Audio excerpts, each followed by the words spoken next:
So we've been watching Republican politicians and legislatures and conservative media whip up this frenzy about critical race theory. And amidst that frenzy, it's easy to lose sight of what exactly critical race theory is, what it's about, and partly because it's complicated.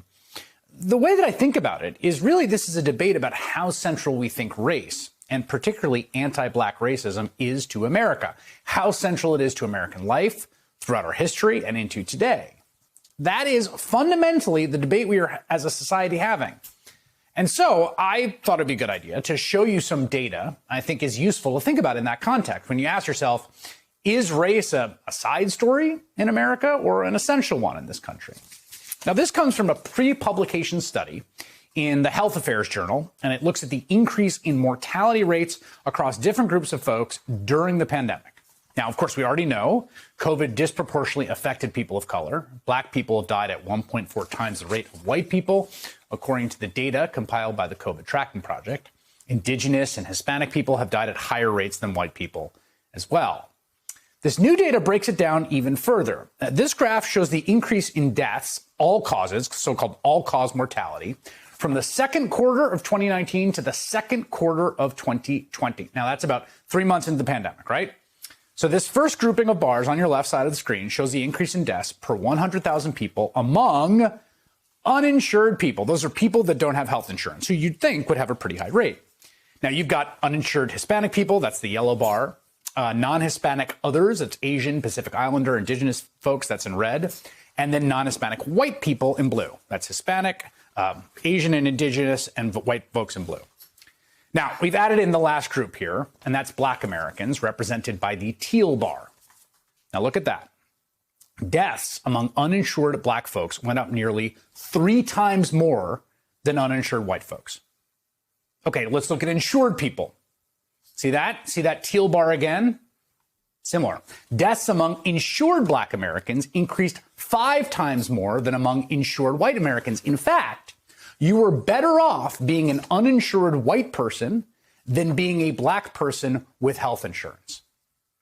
Well, what about income? Maybe this is just an income proxy effect. How about when you break it down by income? This data is from families whose income is below the federal poverty level. These are people $26,200 for a family of 4 last year. Again, you see that teal bar? Way, way above the others. Deaths increased 6 times more among poor Black families than poor white families. When you look at families making up to 4 times the federal poverty level, okay, that's middle-class families, guess what? Basically the same story. Deaths were up 5 times more among Black folks than white folks. Even with people in the middle class, families making over $100,000, more than 4 times the federal poverty level, there was a 5 times greater increase in deaths among Black people than white people.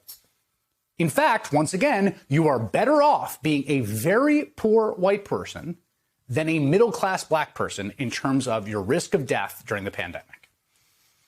Another way of breaking it down is by whether or not you can work from home, right? That's been a particularly important factor, of course, during the pandemic. In the aggregate, there was a bigger increase in deaths among people who had to go to work in person versus people who could work from home. But look what happened to mortality, even among Black folks who could work from home.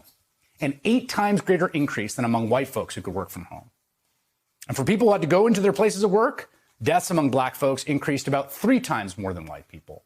Once again, you were better off being a white person who had to go to an in-person job every day throughout the first few months of the pandemic than being a Black person who had the option to work from home.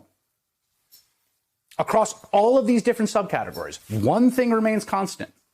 All of those really tall teal bars, towering over a bunch of small bars, those are Black Americans dying at higher rates, no matter how you slice the data.